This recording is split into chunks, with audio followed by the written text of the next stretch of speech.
Welcome back. All right, so the Vegas Golden Knights and the Edmonton Oilers, Game 4, and this was really what playoff hockey.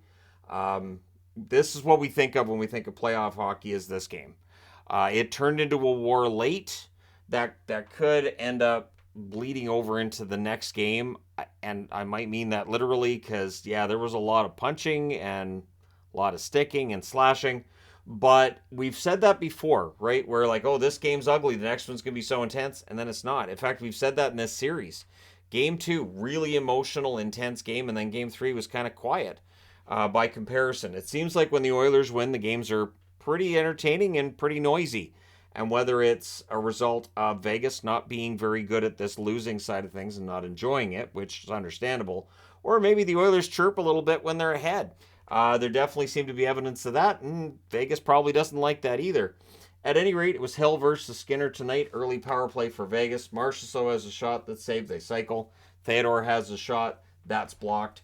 Nurse clears to help finish off the kill. So that early power play, that's in the first minute. Really key kill that off. 3 shots for Vegas during that power play. Things then get pushy on a hold by Hill as Hyman nearly scores. There'll be a lot of pushing after the whistles tonight. Eventually that escalates to other things. McDavid has a rush that draws a power play. There's an early cycle. Vegas clears. Bouchard has a blast kicked aside, and then it's cleared. Aggressive power play for Vegas. They kill that off. 2 shots for the Oilers on their power play. The power play for the Oilers, it was killed off mostly tonight, which is different than every other night in the playoffs, it seems. So, Ekholm has a shot that saved. Vegas clears, but then Bjugstad would open the scoring. He scores from Kostin at 6:46. He was left alone to bury a wraparound, so all right. You leave me alone behind the net, I'll just bury it, and he did. The Oilers then go back to the power play as Kostin takes a shot below the belt. They called it a slash. I would say spear.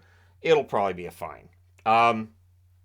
As rough as those look, I mean, all the guys, they wear cups for a reason. So as rough as it looks in real time, and I'm sure it's painful. I'm not saying it's not painful, but I can't see that being a suspension. At any rate, 9 seconds into the power play, Edmonton makes him pay and makes it 2-0. It's Bouchard from McDavid and Nugent Hopkins at 7:38. And then the Oilers press for another. Fogle can't bury one in close. Vegas clears. Hyman has a shot that deflects high. We get more pressure for the Oilers. Bouchard then has a shot tipped wide. Vegas presses with 8.5 minutes left. They're kept to the outside. Smith fires one high on a rush. Stevenson had a net feed. That's picked off. Stone's denied on a fast break, and then the puck goes the other way, and it's in their net. How often do we see that? Big save at one end, goal goes in at the other, and it's Ekholm. It was his second chance on this play. He fired wide on the zone entry. Yamamoto and Draisaitl with the assists at 13:30. Kulak then fires one wide as the Oilers continue pressing for more. Eichel gets dinged on a shot block as the Oilers press. McDavid then has a backhand shot that's held. Vegas has a 3-on-2 that fizzles. Bouchard has a shot that saved. The rebound's cleared. Kane throwing some hits. That draws cheers from the crowd. There's a press by Vegas. Skinner holds. We get some pushing after that. We then get 2 minutes of 4-on-4 with 1:32 left as a result of all of that. And they played the stage by Avenged Sevenfold. Avenged Sevenfold's coming to Abbotsford. Sadly, I will be out of town on holiday. I'm not meant to see Avenged Sevenfold. Last time out, we were supposed to see them in that concert. That whole tour got canceled. So I'm just not meant to see Avenged Sevenfold in concert. If Avenged Sevenfold's watching this, call me. So it's 3-0 Oilers after the first period. Second period, we get good early back and forth. Stone has a chance that's defended. He then had a net feed that was picked off by the Oilers. Bjugstad with a hit on Pietrangelo draws cheers. Pietrangelo took a lot of hits tonight, and eventually he snaps. High stick then puts the Oilers back on the power play. They cycle. Fogel's denied from the slot. Kane has a shot that's held just before the power play comes to an end. Fogle then has a one-timer that goes wide. The Oilers press at 6.5 minutes. Yamamoto has a shot that's saved. The fans call one, the referee doesn't, and shortly thereafter, Vegas gets the power play. The Oilers defend pretty well on this, though, and Eichel gets frustrated with a puck that deflects out. Probably figured he should have buried it. Marchessault has a shot that's held. The Oilers clear on a face-off win. Marchessault has a one-timer that's held. I missed this one thing here. The Oilers clear. Vegas sets up. It's killed off, but Vegas goes right back to the power play. What happens is Skinner plays it, and yeah, it's one of those things that's rarely called. He played it in the trapezoid, right? At any rate, Eichel's denied, Skinner holds. So Eichel not having a great night in terms of the burying part of things. Then there's a shorthanded rush by McDavid, that save. They do kill that off. The shots are 10-7 for the Oilers with 7 minutes left. Hyman nearly adds one on a 2-on-1. Nurse fires one wide, and then Nugent Hopkins doesn't. McDavid was looking for him here too. So Nugent Hopkins with his first of the playoffs, it's about time, right? So he gets the goal from McDavid and Nurse. That's at 14:45. So maybe that'll get Nugent Hopkins going on the goal scoring side of things. The Oilers get kind of sloppy in their own zone. They're up by 4, and this is what you have to be worried about, right? And they end up with a delay of game call. So they're turning over pucks. Strong forechecking by Vegas, and then eventually you panic, you put the puck over the glass. So Vegas goes back to the power play. There's an early cycle. Marchessault has a shot that saved. More cycling. The Oilers clear. There was a shorthanded feed from McDavid to Janmark, and just a near miss by Janmark there. Vegas picks it off. That power play is killed off, though. The fans call one. The referee doesn't. The fans don't care so much. I don't think there was a ref you suck chant all night, because when your team's up 4-0, it's good. It's fine. So the crowd's pretty happy at the Horn. That was notable because they weren't happy after the second period of Game 3. So, third period, Urkel was interviewed before the start of the third period. Now, Jaleel White he's a buff dude. I thought it was funny that Louis DeBrusque picked up on that. Yeah. If you watch The Walking Dead, yeah, he's definitely a buff dude. He didn't stay all skinny and scrawny as Urkel. Sort of like Carlton from Fresh Prince of Bel-Air. All right, I'm getting sidetracked. Anyways, Carlson, it's weird that the nerdy characters on shows end up being kind of, buff. Anyways, Carlson has a shot that's held on a 3-on-2. There's a press by Vegas at 1.5 minutes. They're kept to the outside. Costin has a hit on White Cloud that draws cheers. They then played Moni Moni. I would like to applaud the crowd for singing the alternate lyrics to the Moni Moni there. I hear the echo. I know what they're saying. Can't say it here or I'll get demonetized. Shots are 3-2 for Vegas at 3.5 minutes. Barbashev's denied and close. Vegas presses, and eventually they score. It's at 5:58. It's Raw from Carrier and Theodore. So Raw had his first goal of the playoffs taken away last game on an offside call. This one doesn't get taken away. So it's top shelf. It's on a net drive, and you can feel the momentum has gone towards Vegas. Now it's a 4-goal lead, but still, Vegas is capable of scoring in bunches, similar to Seattle against Dallas, right? So the Oilers look to answer. Ryan McLeod has a near miss. McLeod then had a net feed. That was picked off. McNabb, shot for him, is held. Vegas with some momentum. Pietrangelo has a shot that deflects out.